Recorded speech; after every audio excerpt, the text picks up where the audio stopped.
बिस्मिल्लाहिर्रहमानिर्रहीम। अस्सलामु अलैकुम। मैं हूं तसव्वुर शहज़ाद और आप देख रहे हैं तसव्वुर शहज़ाद ऑफिशियल। नाज़रीन, आज के जो हमारे मौज़ूआत हैं वो एक अहम मौजू के इमरान ख़ान ने अपने कारकुनों को तनकीद करने से रोक दिया है। ये किस पर तनकीद करने से रोका है, इस हवाले से आपके साथ कुछ मालूमात शेयर करेंगे। इसके अलावा जो है ईरान के सदर वो शाम के दौरे पर गए हुए हैं और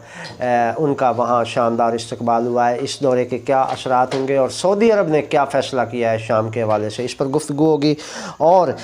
हमारा जो तीसरा मौजू है वो ये है कि चीन ने किस मुल्क के वज़ीरे ख़ारजा को पाकिस्तान आने की हदायत की है और पाकिस्तानी वज़ीरे ख़ारजा के साथ क्या मुलाकात होगी। ये हमारे तीन मौज़ूआत हैं। सबसे पहले हम जो है गुफ्तगू करेंगे इमरान ख़ान के हवाले से कि उन्होंने क्या हिदायत दी हैं। अगर आपने हमारा चैनल सब्सक्राइब नहीं किया तो सब्सक्राइब कर लीजिए, बेल आइकन का बटन दबा दीजिए और कमेंट सेक्शन में अपनी राय से हमें ज़रूर नवाजिएगा। नाज़रीन, गुज़श्ता व्लॉग में हमने आपसे गुजारिश की थी कि तहरीक इंसाफ ने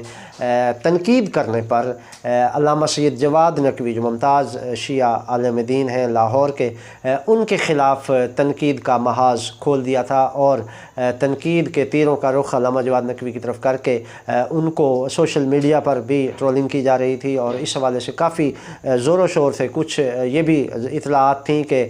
उलमा को और दीनी रहनुमाओं को इस मकसद के लिए इस्तेमाल किया जाएगा और उनकी तनकीद जो है वो बराह रास्त जो होगी वो अल्लामा जवाद नकवी पर होगी। मगर आज सुबह जब इमरान ख़ान इस्लामाबाद हाई कोर्ट में पेशी के लिए रवाना हुए, उससे पहले उन्होंने अपने कारकुनों को हदायत की। वहाँ इसी पेशी के हवाले से एक उनकी नशिस्त हुई और उस नशिस्त में ज़राए का ये कहना है कि इमरान ख़ान ने साथ साथ ये भी हदायत की अपने कारकुनों को, अपने रहनुमाओं को कि वो अल्लामा सैयद जवाद नकवी समेत किसी भी मजहबी क़यादत के ख़िलाफ़ तनकीद ना करें। इमरान ख़ान ने कहा है कि अगर कोई हमारे ख़िलाफ़ तनकीद करता है तो उसे खंदा पेशानी से आप बर्दाश्त करें, सुने और ख़ामोश हो जाएं। इस पर एक PTI के रहनुमा ने कहा कि इस तरह तो फिर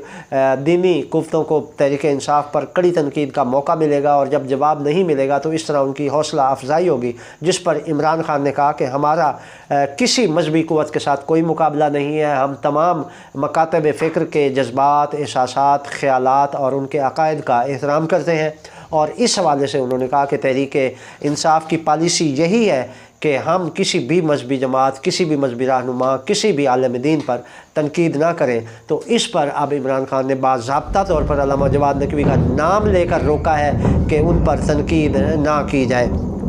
नाज़रीन, इसके अलावा तहरीक इंसाफ की जानिब से कुछ मजहबी जमातों के हवाले से भी ये कहा जा रहा था, तहरीक लब्बैक को भी इस हवाले से इश्तिहाल दिलवाया जा रहा था और कहा जा रहा था कि वो तहरीक इंसाफ के ख़िलाफ़ बाकायदा एक मुहिम चलाएं। जिस पर ज़राए ने ये बताया है, तहरीक लब्बैक के ज़राए की जानिब से ये कहा गया है कि जो तहरीक लब्बैक के सरबराह हैं हाफिज़ साद हुसैन रिज़वी, उन्होंने इमरान ख़ान के ख़िलाफ़ या तहरीक इंसाफ के ख़िलाफ़ कोई भी मुहिम चलाने से इनकार कर दिया है। उन्होंने कहा कि ये जो मामला है ये इतना हसास है कि मुल्क में फसादात फूट सकते हैं, तो इसलिए बेहतर है कि इस अंदाज़ को ऐसा अंदाज में सॉल्व कर लिया जाए। साद रिज़वी का ये भी कहना है ज़राए के मुताबिक कि तहरीक इंसाफ के कुछ रहनुमाओं ने इस इक़दाम पर माज़रत कर ली है और उन्होंने कहा है कि ये जो है वो प्लानिंग के तहत नहीं हुआ, ये ऐसे ही हो गया है और इसका उन्हें एहसास है, इस वाक़े की हसासियत का उन्हें एहसास है। जिस पर साद हुसैन रिज़वी के मुताबिक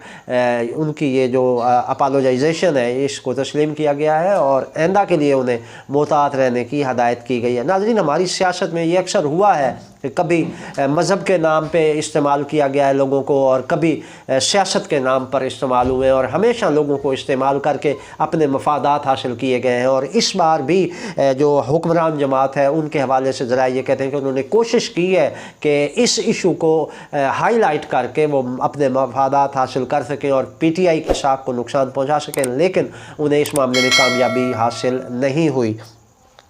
ناظرین ہمارا دوسرا موضوع یہ تھا کہ ایرانی صدر جو ہے وہ شام کے دورے پر پہنچے ہیں اور 12 سال بعد ان کا یہ پہلا دورہ ہے کسی ایرانی صدر کا شام کا، اور اس حوالے سے ناظرین ایرانی صدر کا وہاں پر بڑا شاندار استقبال ہوا ہے، اور یہ اثرات سعودی عرب اور ایران کی صلح کے ہیں کہ ایران اور سعودی عرب کی صلح ہونے کے بعد عرب خطے میں بالخصوص بڑے پیمانے پر تبدیلیاں آ رہی ہیں، اور اب سعودی عرب نے یہ فیصلہ کیا ہے کہ وہ شام کو عرب لیگ میں باقاعدہ شامل کر لے گا۔ پہلے عرب ملک ہونے کے باوجود شام جو ہے وہ عرب لیگ کا ممبر نہیں تھا اور یہ امریکی ہدایت پر اس کو آؤٹ کیا گیا تھا، لیکن اب سعودی عرب نے اس حوالے سے باقاعدہ طور پر فیصلہ کر لیا ہے اور اعلان کیا ہے کہ شام کو باضابطہ طور پر وہ عرب لیگ کے حالیہ اجلاس میں مدعو کریں گے اور اس میں بشار الاسد شریک ہوں گے۔ ناظرین اس حوالے سے 3 ممالک جو عرب ملک ہیں وہ اس شام کی شمولیت کی مخالفت کر رہے ہیں، ان میں کویت، مراکش اور قطر شامل ہیں، اور ان 3 ممالک کا کہنا ہے کہ عرب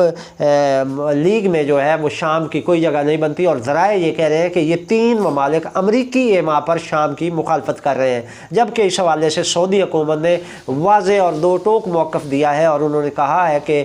یہ ملک یعنی شام عرب لیگ کے اجلاس میں شریک ہوگا، اگر کسی کو اعتراض ہے تو وہ اجلاس میں شرکت نہ کریں۔ یعنی انہوں نے مصر، قطر اور کویت اور مراکش کو واضح پیغام دیا ہے سعودی حکمرانوں نے کہ اگر آپ کو شام کی شمولیت پر اعتراض ہے تو آپ اس اجلاس سے آؤٹ ہو سکتے ہیں، شام کو اب آؤٹ نہیں کیا جائے گا۔ اس حوالے سے یہ امریکہ کی ایک اور ناکامی ہے کہ امریکہ کی بھرپور کوشش تھی کہ شام کو آئسولیٹ کر دیا جائے، شام کو تنہا کر دیا جائے، شام کو پوری دنیا سے کاٹ دیا جائے، مگر امریکہ کے تمام حربے ناکام ہو گئے ہیں اور آج ایک بار پھر عرب دنیا میں شام کی اہمیت اور زیادہ بڑھ گئی ہے۔ تو یہ وہ صورتحال تھی جس پر باقاعدہ طور پر اب مشرق وسطیٰ کے دیگر عرب ممالک بھی اس کو پذیرائی بخش رہے ہیں اور اس سے دیگر عرب ممالک نے اس پر خوشی کا اظہار کیا ہے۔ ناظرین دوسرا، جس طرح ایران اور سعودی عرب کی صلح کروائی ہے چین نے، اسی طرح چین ایک اور اقدام کرنے جا رہا ہے، اور انتہائی اہم خبر میں آپ کے ساتھ شیئر کرنے جا رہا ہوں کہ یہ خبر ہم آپ کے ساتھ پہلی بار شیئر کر رہے ہیں کہ چین نے افغانستان کے وزیر خارجہ کو پاکستان کے دورے کی ہدایت کی ہے، اور اس حوالے سے جو افغان وزیر خارجہ امیر خان متقی وہ پاکستان آ رہے ہیں، بلاول بھٹو زرداری بھی یہ انڈیا میں ہونے والے اجلاس سے جب واپس آئیں گے تو چینی وزیر خارجہ، افغان وزیر خارجہ اور پاکستانی وزیر خارجہ یہ اسلام آباد میں ایک ملاقات کریں گے، اور اس ملاقات میں افغانستان اور پاکستان کے تعلقات اور کی بحالی کے لیے اقدامات ہوں گے اور اس حوالے سے غور و خوض کیا جائے گا۔ ناظرین اس حوالے سے یہ بھی بتاتے چلیں کہ جس طرح سعودی عرب اور ایران کی صلح ہوئی ہے، اس طرح چین یہ چاہتا ہے کہ افغانستان اور پاکستان کی بھی صلح ہو، اور افغانستان میں جو بیرونی فیکٹر ہیں جو پاکستان کے خلاف افغانیوں کو اکساتے ہیں ان کا خاتمہ ہو۔ اس حوالے سے بھارت کا کافی عمل دخل ہے افغانستان میں، تو اگر یہ پاکستان اور افغانستان کے وزرائے خارجہ اس معاملے میں متفق ہوتے ہیں تو اس میں پھر انڈیا ایک بار پھر افغانستان سے آؤٹ ہو جائے گا۔ تو یہ ناظرین موجودہ جو صورتحال تھی، اور اس میں چین نے پاکستان کے معاشی بحران میں بھی مدد کی ہے، اور باقی جب تمام ممالک نے ہاتھ کھڑے کر دیے تھے اور پاکستان کی مدد سے انکار کر دیا تھا، اس وقت بھی چین نے پاکستان کی اس بحران میں مدد کی، اور اب بھی چین کے حکام کا یہ کہنا ہے کہ وہ پاکستان کے ساتھ کھڑے ہیں۔ اب اس حوالے سے ناظرین یہ منظرنامہ تیزی سے بدل رہا ہے، اور مشرق وسطیٰ میں ہونے والی اس تبدیلی کے اثرات یقیناً پاکستان پر بھی مرتب ہوں گے اور اس سے پاکستان میں بہتری آئے گی۔ اس کے علاوہ ناظرین یہ جو میٹنگ ہو رہی ہے افغانستان اور پاکستان کے وزرائے خارجہ کی، اس میں پاکستان کے سیاسی اور معاشی دونوں بحران کے حوالے سے بھی گفتگو ہوگی، اور افغانستان کی جو سمگلنگ ہوتی ہے اس کے حوالے سے بھی، اس کے تدارک کے لیے بھی بات چیت کی جائے گی، اور تمام یہ تینوں ممالک چین، افغانستان اور پاکستان ایک باضابطہ طور پر ایک لاہ عمل مرتب کریں گے اور تجارت کو فروغ دیا جائے گا، اور اسی افغانستان کے راستے مشرق وسطیٰ تک چین کو بھی رسائی ملے گی۔ اس کے علاوہ ناظرین راولپنڈی کے حلقوں میں کچھ مشاورتیں ہو رہی ہیں۔ ہمارے ذرائع نے یہ بتایا ہے کہ اگر سیاستدان اپنا یہ سیاسی بحران حل کرنے میں کامیاب نہیں ہوتے تو پھر راولپنڈی والے خود اس کا فیصلہ کریں گے، اور امکان ہے کہ اگر یہ مسئلہ یہ سیاسی بحران سیاستدان حل نہ کر سکے تو پھر مارشل لا लग सकता है। तो इस हवाले से अभी मुशावरती अमल जारी है, इसका देखें कि इसके हक़ में वोट पड़ते हैं या मुखालफत में पड़ते हैं। तो बहरहाल पिंडी के हलकों में इस पर मुशावरत हो रही है, उसमें ये मौजूद गुफ्तगू है। तो इस हवाले से सियासतदानों को सोचना होगा कि अगर उन्होंने ज़िम्मेदारी का मुजाहरा ना किया तो फिर